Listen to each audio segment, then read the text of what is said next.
सभी दोस्तों को नमस्कार। कैरियर फर्स्ट चैनल पर आपका स्वागत है। डिक्टेशन लिखने के लिए तैयार रहें। Ready start.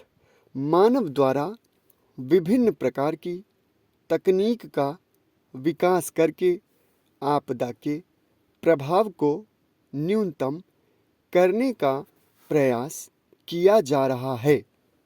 संरचनात्मक तथा गैर संरचनात्मक दोनों प्रकार से तकनीकी प्रयोग करके विभिन्न प्रकार के कार्यों द्वारा इस प्रक्रिया को अंजाम देने की कोशिश की जा रही है, लेकिन वर्तमान तक उपलब्ध तकनीकों की अपनी सीमाएं भी हैं, जिसके कारण से तकनीकें उतनी अधिक प्रभावी नहीं हो पा रही है जितनी इनकी आवश्यकता है, जिसके कारण हमें आपदा का प्रभाव झेलना पड़ जाता है।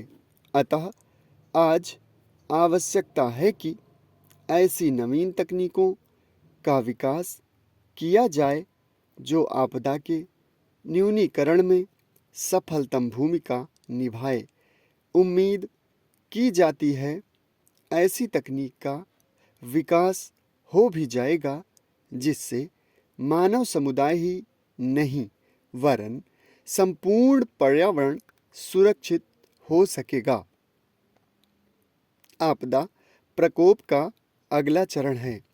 प्रकोप से तात्पर्य ऐसी आकस्मिक घटनाओं से है जिनसे पर्यावरण तो प्रभावित होता है, लेकिन मानवीय जनधन की हानि नहीं होती है। वहीं आपदा के तहत पर्यावरण के साथ साथ मानवीय जनधन भी प्रभावित होता है। अर्थात इस प्रकार हम कह सकते हैं कि आपदाएं केवल वहीं आती हैं जहां मानवीय क्रियाकलाप होते हैं।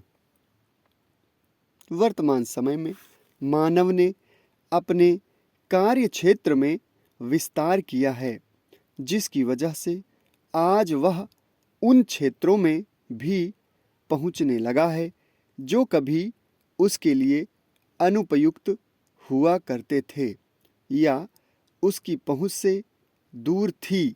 जाहिर है कि इसके कारण वह होने वाली आकस्मिक घटनाओं से अधिक प्रभावित हो रहा है। इस प्रकार स्पष्ट है कि आज आपदाओं का कार्य क्षेत्र विस्तृत हो गया है, जिसके लिए मानव स्वयं जिम्मेदार है।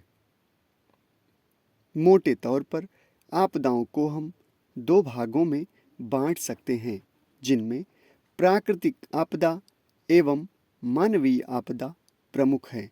वे आपदाएं जो प्राकृतिक कारणों से घटित होती अर्थात जिनके घटित होने में मानवीय भूमिका नगण्य होती है, वे प्राकृतिक आपदाएं कहलाती है। प्राकृतिक आपदाएं भी धरातलीय एवं ब्रह्मांडीय दो प्रकार की होती हैं। धरातलीय प्राकृतिक आपदाओं में ज्वालामुखी, भूकंप, सुनामी, भूस्खलन, बाढ़, महामारी आदि हैं, जबकि ब्रह्मांडीय प्राकृतिक आपदाओं में उल्कापिंडों का गिरना, ब्रह्मांडीय विकिरण आदि की भूमिका महत्वपूर्ण है।